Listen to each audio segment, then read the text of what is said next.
Hello, ladies and gentlemen, and welcome to The Lazy Actor, the podcast that goes through the great books, acting books of history, takes out all the best quotes, all the key learnings, so you don't have to because you're lazy. Actually, no, you're not lazy. You're too busy doing your food delivery job because you're an actor and restaurants are closed. So don't worry, while you're on your electronic bicycle, you can listen to this podcast and get a little better in acting. With me today is, of course, veteran actor, the mighty Dan Willmott. Hello, Dan Willmott. How are you, sir? I am well. How are you doing? I'm very good. Ladies and gentlemen, Dan Willmott is a veteran actor. He is, I think, 89 years old now, Dan. How old are you? Yeah. And it's amazing what you do with a little bit of makeup. Little bit of makeup, but Dan has been a veteran. He's a veteran actor. He's been acting over 40 years. My favorite part of Dan was in Mean Girls, where he was Rachel McAdams' dad. Amy Poehler's husband. How was that? Yeah. Amy Poehler's husband. Yeah. Nice. That was great. And also, if you watched the last season of Fargo, you saw the mighty Dan Willmott with Ian McGregor as the bank guy. What was the name of that guy? Buck Orlander. Buck Orlander. Yeah, he was the bank man. Can you give us a little? Do you have any more of that accent with Minnesota? Had to talk like you're from Minnesota. So Dan, before we get into it, tell me a little bit about learning that accent, because it's filmed in Alberta, Canada, and most of the people who are on that show do not have that accent. So tell me about how they did that for you. What they did is, they had a voice coach. So you're working with a voice coach, and actually it's kind of an interesting experience. I am at the very beginning of the first episode of season 3, and I knew that, and so I went there, and we were ready to do it. And then before we started shooting, I was working with the voice coach, and we finished working all the way through it, and that was great. All right, and then he says, "Okay, we want to work on season 4 or episode 4," and I said, "What? I'm only in episode 1." He said, "Oh no, you're in episode 4. In fact, you have a major role in episode 4. Oh. What? Well, the big fear that I had is I had a play back in Toronto that started a month later. And episode 4, I'm thinking, oh my God, that's going to be, and as it turned out, it worked out very well. But yeah, it's always nice to find out you got another job while you're preparing for a job. That was nice. Can you imagine an actor that is too busy acting instead of too busy doing food delivery? That's amazing. Well, I couldn't. I had to cancel my food delivery job because I was just too busy. And then, of course, before we get into it, ladies and gentlemen, our producer from Radio Studios, the mighty Tim McLarty. Tim, how are you, good sir? I'm fantastic. How are you guys doing? Great. Yeah. As always, Tim comes in with that huge personality, fills up the room. Way to go. Oh, well, shut up. This is shut your pie hole. This is kind of a surreal thing because, and you may have wanted to talk about this later, Yvonne, but you and I met.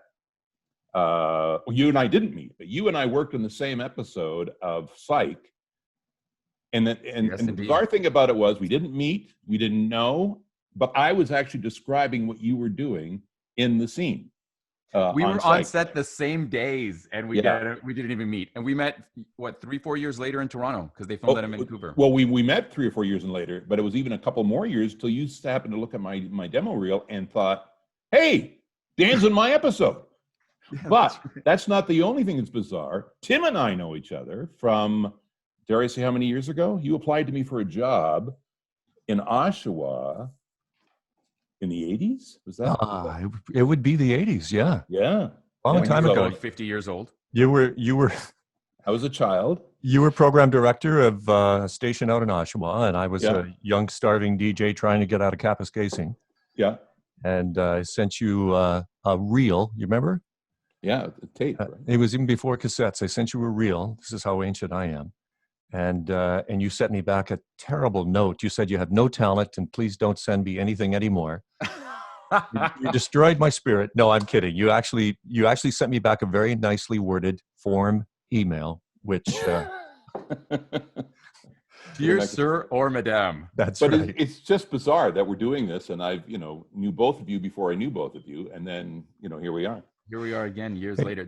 I love that story. Now, for all our listening audience, one thing you may have picked up on is that both Dan and Tim, beyond having single syllable first names, have lovely voices. So normally what we do is we jump right into it. We're going to get into Michael Shurtleff's Guidepost number 8, importance. But before we do that, I think because you are both beautiful voice actors, that it's time to have a voice actor off. They don't know I'm doing this, dear listener. So here's what's going to happen.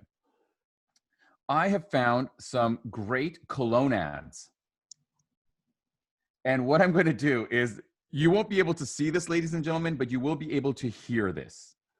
Can I smell it? I am posting 3 ads right now in the chat. And these are ads from modern colognes, okay? Here's how it's going to work. Dan is going to do the first one, and then Tim will do it. Then Tim will start the second one, and then Dan will do it. And then the third one, again, you'll take turns doing it, and we'll just see for funsies who can make it sound the sexiest. You Am bastard. I on the Tonight Show? Yeah, this is Is this it. what Jimmy Fallon does all the time? So let's get into it. All right, Dan, if you'd be so kind to read the first line, and also you can read under the hyphen so you know that we know the cologne. Okay, so, and you, of course, the first thing I'm going to tell you is you don't read them. You feel them. The ultimate code of seduction for men. Armani, code for men. Very sexy. That's Tim? it. I'm going home now. All right. So I'm sorry. The ground rules again. I'm gonna read the one that Dan just read, or am I jumping to? You're gonna do the one that Dan just read. All right. This is the warm up one. This is the warm up one. The next one is really where the money is made. Oh, okay. Are we getting paid? You're getting paid with virtual bitcoins. Yes, love. Oh, Virtual look at all love. these hearts coming up. Yeah, nice. The ultimate code of seduction for men. Armani, code for men. Ooh, that gave me some tingles, I have to That was say. very Okay, well, that nice. was a good first round. Now he's got a better mic too. He's got a better mic. Dan is on his earbud headset. I have to compensate. That's right. That's right. It's like when you shave your balls, right? To make it look bigger. Exactly. So here's the next one. For this one, I'm going to start. I'm going to put my acting chops. All right. Here we go. I got to get deep. I got to get low on this. Okay. Between love and madness lies obsession. Calvin Klein's Obsession. Mhm. There you go. Tim? Oh yeah, look at it's getting intimate. Tim, go ahead. Well, you remember all those original Obsession ads? Oh yeah. And they were barely reading. There was almost as neutral as you could possibly go on those. They were almost boring. They were just too cool to be involved. Well, they do an exercise that we have done at TAP before too, where they just the read or the presentation is just almost flat, and it's the music that carries the emotion. And it's the same thing we did at TAP one time, where you just stood there and stared at the camera, didn't have any emotion, but whatever you cut that look with would give an emotion, or if you put music or even just whatever you're coming with. So you could be perfectly flat, but it's the music that would carry it, or it could be what the moment. Stop buying time. Stop buying time. Read the goddamn ad. Tim goes first. Tim goes first. Let's go. All right. Between love and madness lies obsession. Calvin Klein's Obsession. So that's what you're saying, very neutral stuff. All right. Mighty Dan Willmott. Hold on, I have to find it. I was trying to make the print bigger, but it just made the whole screen bigger, and now I can't see it. Technical There we go. difficulties. Please stand by. I'm back, yeah. Well, voice actors are always temperamental. Between love and madness lies obsession. Calvin Klein's Obsession. Dan just gave me the fuck me eyes. That's the eyes he gives someone right before he beds her. He really just gave it. He looked me right in the eyes and he gave me those eyes. All right. There's one last one. This is a pop quiz one. Now I'm going to share my screen. So I did a search for the best men's cologne ads of the 1960s and 70s. Oh, was I in there? That's Oh. This is when you were both in your 40s. So this. Shut up. So if you can both see this, this is a spice for a cologne that was called Burley by Old Spice. Oh man. So all I want, it's a picture of a man in a knitted t-shirt sweater. For anyone who can't see this, this is great audio. Don Draper definitely created this ad, I can tell you. Yeah, this is like riding a horse with a knitted sweater looking off into the distance. Wow. And Dan, why don't you say that tagline first? Okay. Burley won't make a man out of you, but it will make the man in you smell better. Very good. Very good. Very nice. Tim? All right. Burley won't make a man out of you, but it will make the man in you smell better. I'm sorry. That was just such a... Dan came in real low and went up, and Tim just went, hey!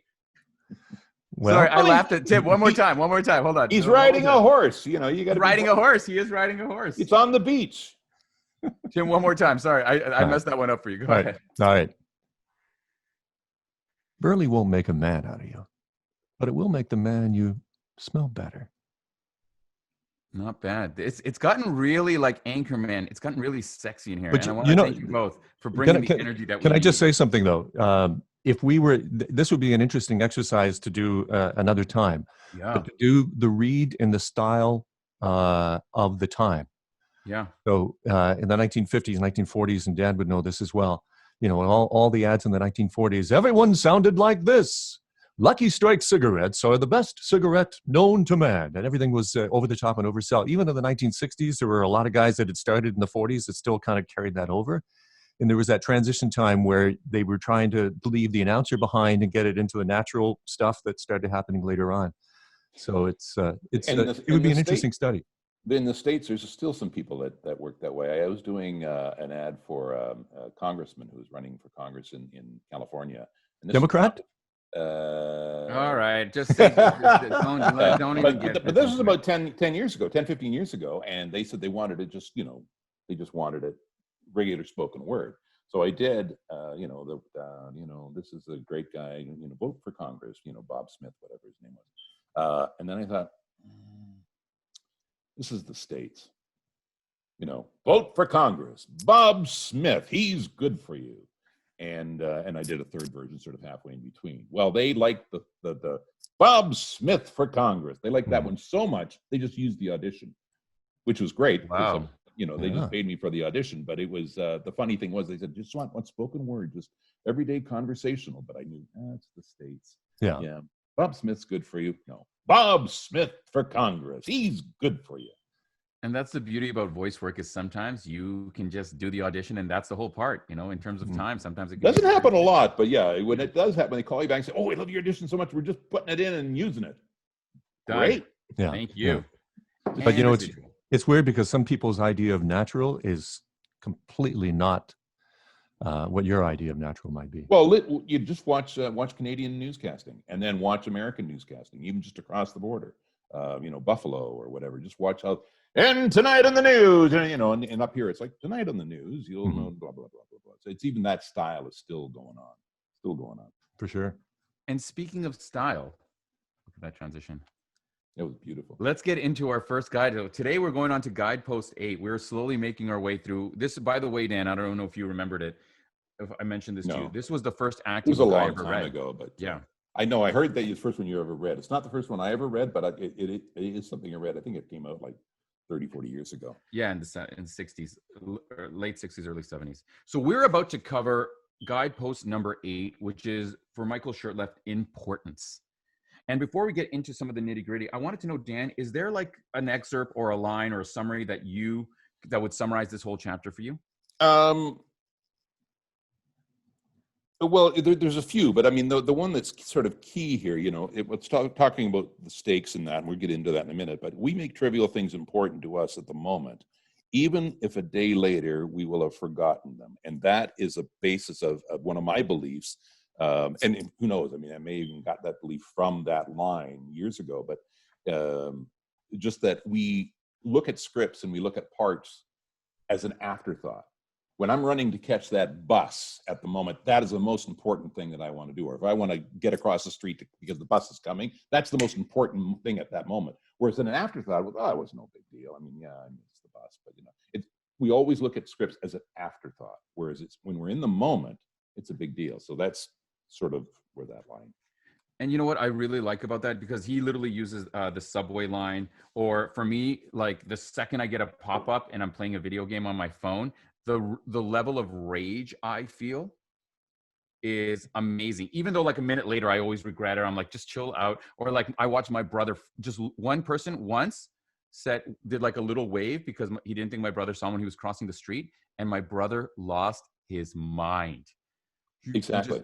And those moments of rage. And then when we read a script, to what you're saying, Dan, we'll be like, oh, but I don't know why to get so mad here. It seems weird to get so mad here. Well, even thinking back on it, it's not that big a deal. When you think back on it, well, yeah, at the moment it was a bit, but the thing is, everything we're told not to do as kids, just be quiet, don't fight with your sister, all that stuff is what we like to watch because it creates drama.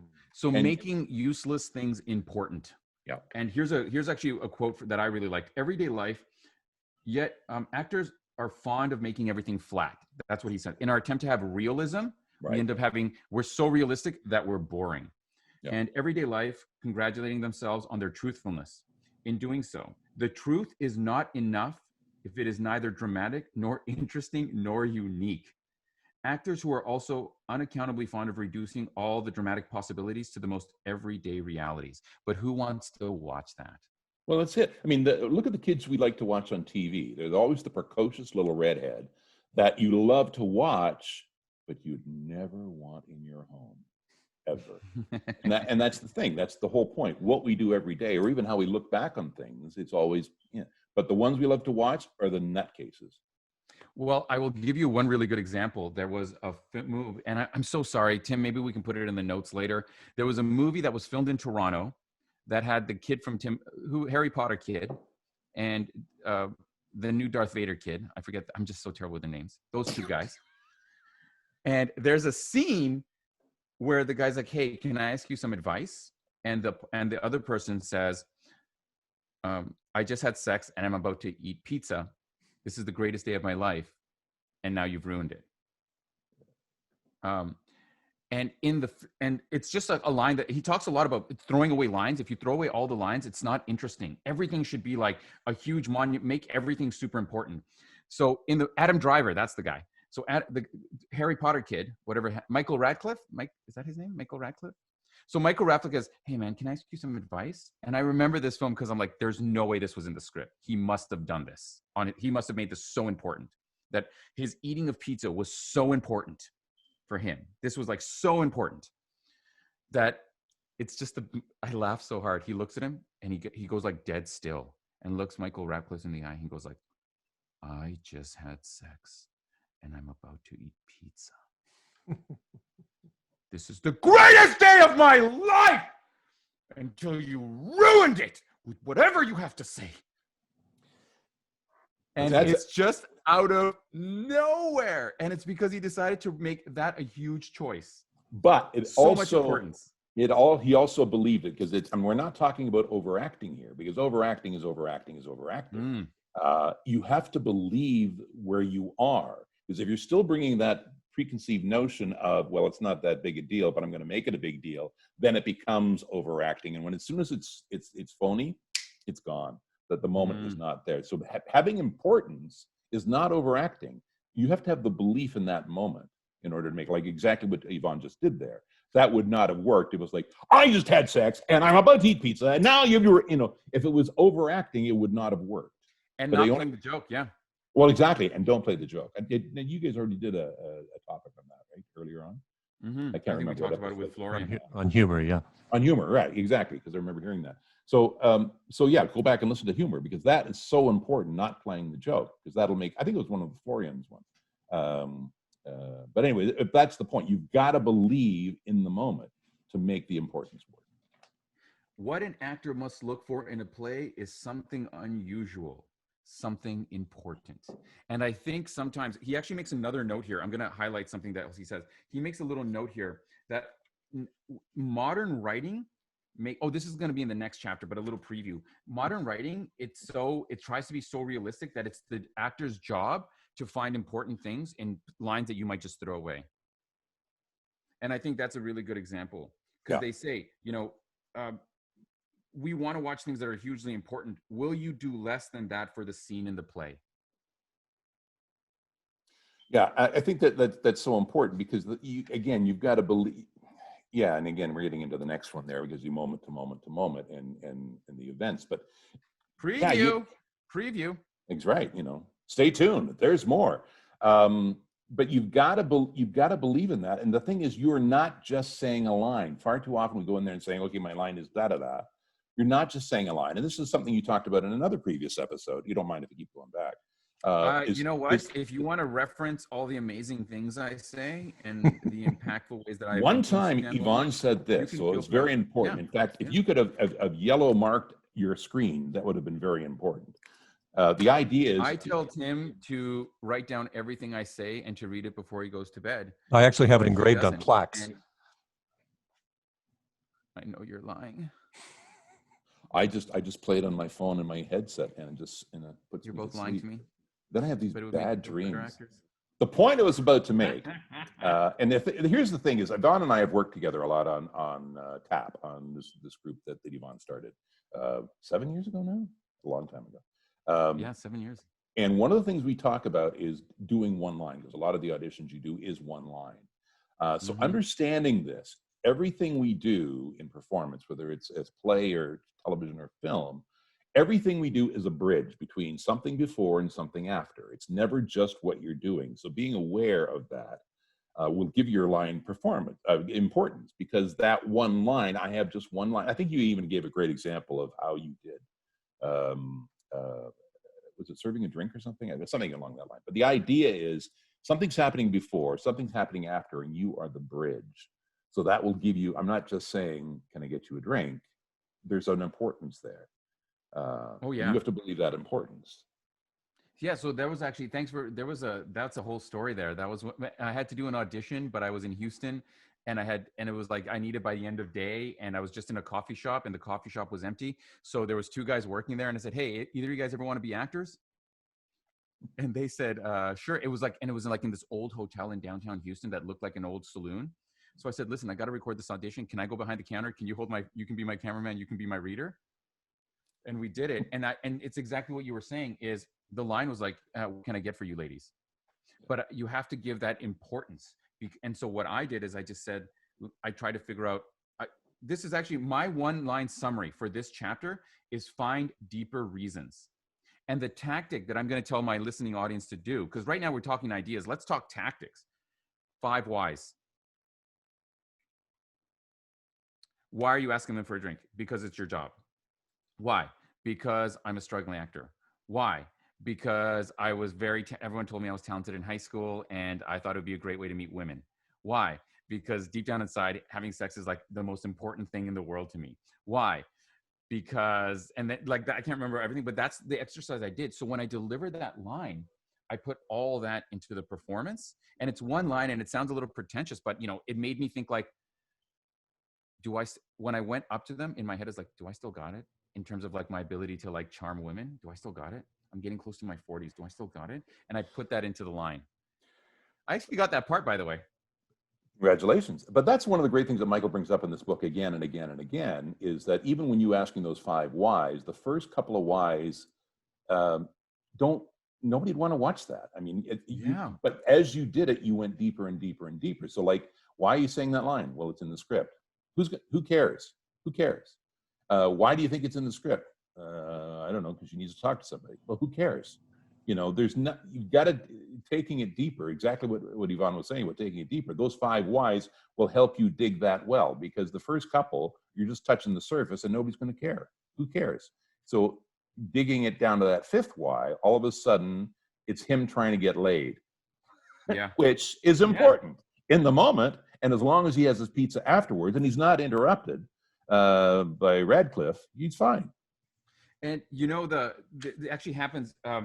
Michael, one of the great things I really liked about this book is these are obviously fake conversations. There's no way these are real conversations, but he makes these little conversations, these back and forth with actors in plays. And he essentially does that. He forces them to dig deeper. And in one of these, he makes a little note here. Happens to be there is never a strong choice. So many actors like, I don't know, it's just because that's the person I saw. They walked in the room. Like, that's never a strong choice. And then he follows it up a little bit later. He says, we have an urge to go to the negative, that like the not important. And he says, the negatives are always written. You can't avoid them. That's the first 2 whys, the first 2 or 3 whys. The actor has to provide the positives. That's the deeper whys that gives you an interesting Gives you something to push against. And it also creates the conflict, which is drama. This is a great lead up to the next one, because there's no reason you just happen to be there, but we'll talk about events later. But that's you being there is one of the events that's going to be coming up. And that's helping you create whatever the scene is you have to do. And you know what? Before let's wrap up this conversation. We'll start moving on in the next episode to events, which is the next guidepost. But let's leave with this other idea for actors, and then we'll talk a little bit more. Very often when actors are making choices, this is why the Michael Shurtleff conversations back and forth are so great, because they'll always just start with the obvious. I don't know. I like her. Is that it? Like, well, maybe I don't like her. Well, which one should I choose? And actors don't know what quote unquote choice to make. And Michael Shurtleff has one really great line here. I'm paraphrasing a little bit here. Whichever choice gives you the most mileage, whichever one gives you the most to work with, is the choice you should be taking, is the importance you should have. We want to see people who have dreams, aspirations, needs, and wants, people with dimensions, not two shits who don't give a damn about each other. A scene where two people dislike each other is boring and static. Yeah. And that's how we come back to the thought of how we look at things afterwards. Well, it wasn't that big a deal. It just sort of We have to look at it in the moment. It's much more interesting if we don't like each other. It's much more interesting if I have an attitude. And you don't even have to say it. It may not even be in the script, but it's like, you mother, you know what I mean? And even if the line is, yeah, I think I can live with that, but you can be thinking, you motherfucker. Yes. And all of a sudden, that's a lot more interesting than, yeah, I can live with that. Because if you look at the line, oh, he obviously is going. Oh, I can live with that. And that's usually what a lot of us do when we first look at a script, because we do the surface read and we only act the surface read. And that's not interesting to anybody, including you. Yeah, it's not interesting to anyone. And that's, I think, why importance is so interesting. And if we were going to take a couple of key learnings away from this, from everything that Dan and I have been discussing, definitely the 5 whys is a great exercise to get super deep. And then you try and perform all of the 5, but focus on the deepest one.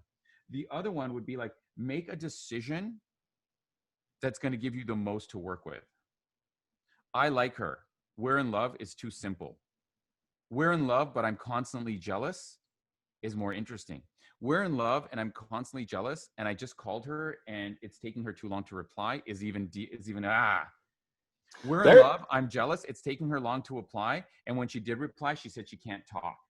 That was our last conversation, and I'm sitting here waiting for her, is another deeper layer.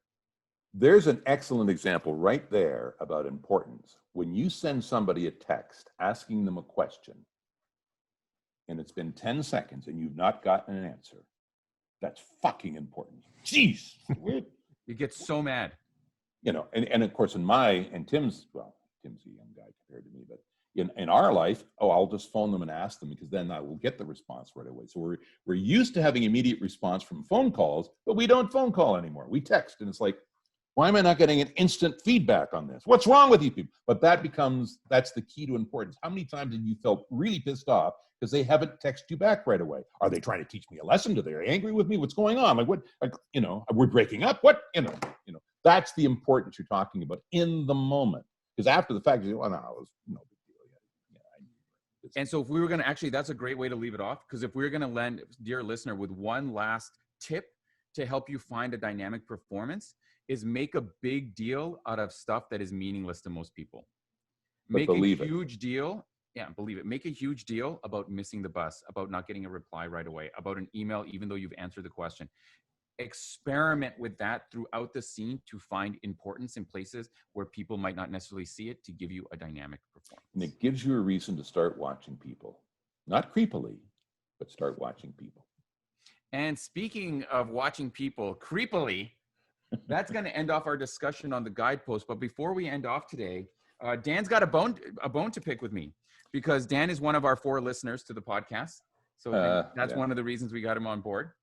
But And I love getting that check every week, so that's wonderful. exactly. So Dan, we were talking, and Dan wanted to bring up something that I discussed in another episode about community theater.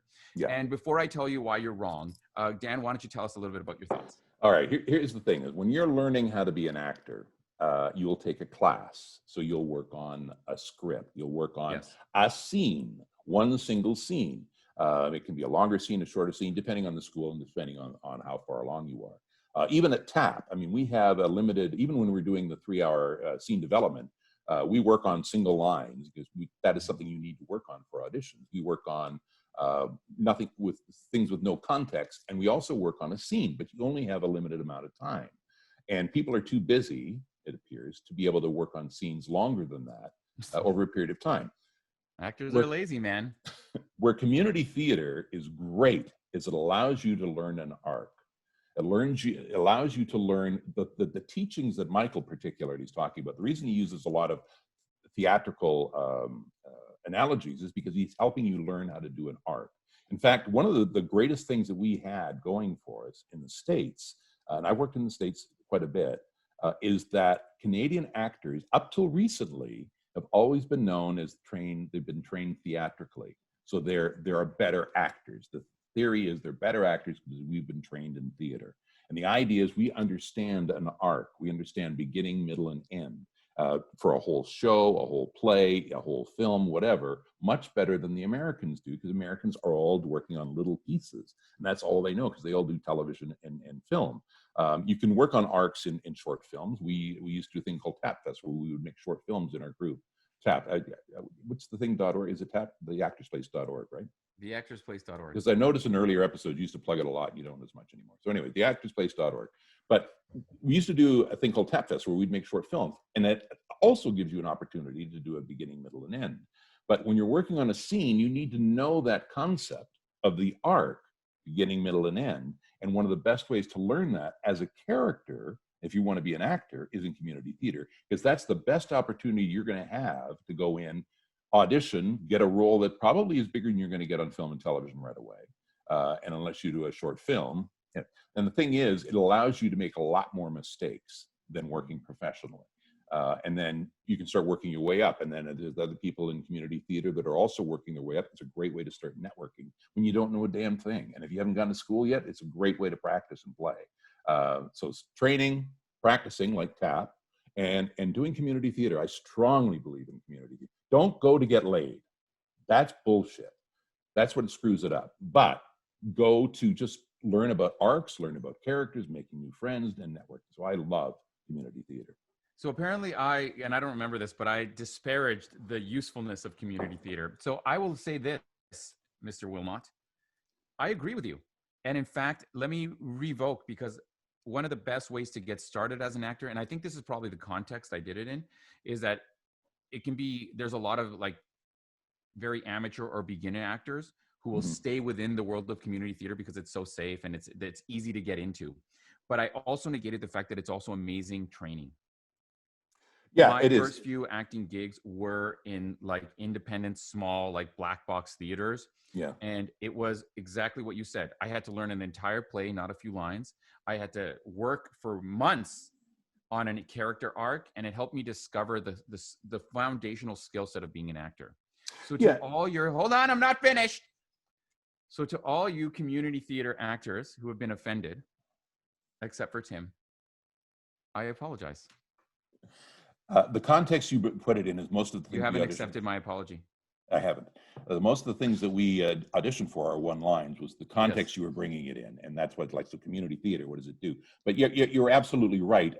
But if you do community theater and it turns out to be something you love to do and it's fun, and that's all you need to get, do it, because you're going to have, the more fun you're having doing this, the more you're going to work at it. And the less you become a lazy actor, because you're doing it for fun, you're doing it for entertainment. And that's a much better basis to start any kind of performance background, because it's an art. It's not a craft. It's an art. You can't go in, get training, get your ticket, and then expect to work. Yeah, you do need your ticket to learn more about the craft, but that's not going to give you work. It's doing it for fun and the love of the art, which is going to move you forward. And that's where so if all you ever do is community theater, good on you. because you're having a good time and probably getting laid. And that's not what you're doing it for. But this is before Tinder or before COVID too. But yeah, so it's that aspect of it, because you're going to grow a lot faster if you're going in and having a good time than if you're working really hard and never getting an audition except that, yes, sir. So the value of community theater is manyfold. One, it helps you to just discover your joy of acting. And two, it can be great training, both as an initial actor and as an actor who's getting small parts. It gives you those nice parts that you can really work with. Oh, yeah. I think you are 100% right in all of those things. So You heard it, Tim. You heard it, Tim. That's right. I admitted that I was wrong. Did we record that? And it is on film. For everyone else, by the way, I actually, on the actorsplace.org, we have a blog, and I actually just posted an article about working in small towns, and we talk about community theater and the role of community theater and small theater as a beginning actor. And also there on our YouTube playlist on how to be an actor, we talk about trying to do these like small little plays and independent and student films as your foundation to get that experience and that learning with classes. So with that, dear friends, we're going to wrap up this episode. Dan, we are going to see you next week again, because we are going to talk about the events, which is Guidepost number 9. Before we do that, anything you want to plug? Let's talk about Dan Willmott. You going to plug me?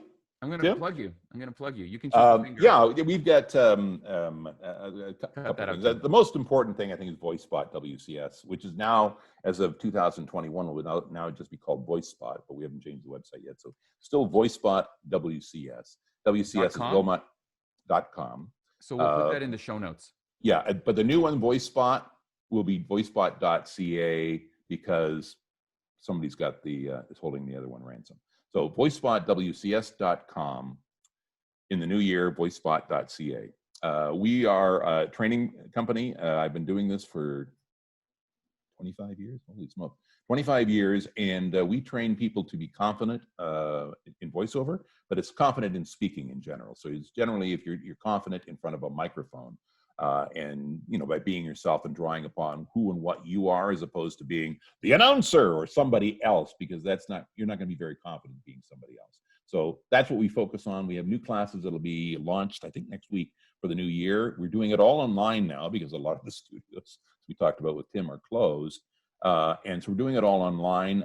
We have all of our levels from level 1 up to level 5. And we also have a great woman who's award-winning, and she does audiobooks and also know how to build a home studio. So, yeah. But for all you aspiring voice actors, or for actors who just want to add something to their repertoire and their toolkit, check out voicespotwcs.com, and in 2021, voicespot.ca.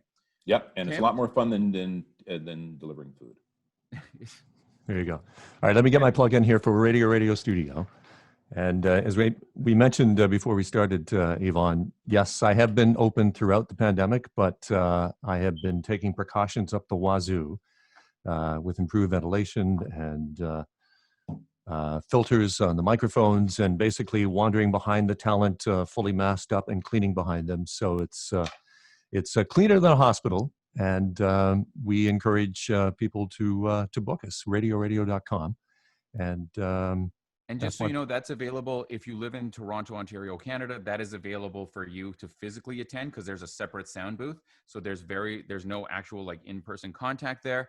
But also, if you're looking for some post-production and getting your voice really nice, cleaning up, doing the things we're doing right now, there's some post-production things that Tim does as well to make your voice demos and voice auditions the best they can be. That's a very good point. And we also have a podcast program that we do with corporate clients that are trying to create podcasts that have meaning and strategy and all of that sort of thing. So that's my plug. Back to you, Yvonne. theactorsplace.org. Woo-hoo!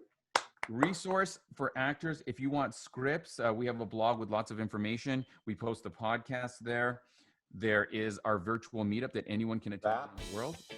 They have a voice actors practice, our virtual meetups, both for acting and for voice acting, featuring the mighty Dan Willmott.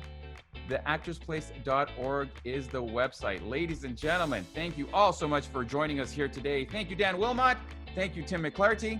VoiceWCS.com, RadioStudio.com, theactorsplace.org, and we will see you next week, where we cover Guidepost number 9 in Michael Shurtleff's book Audition. find the events. Bye, you lazy bastards.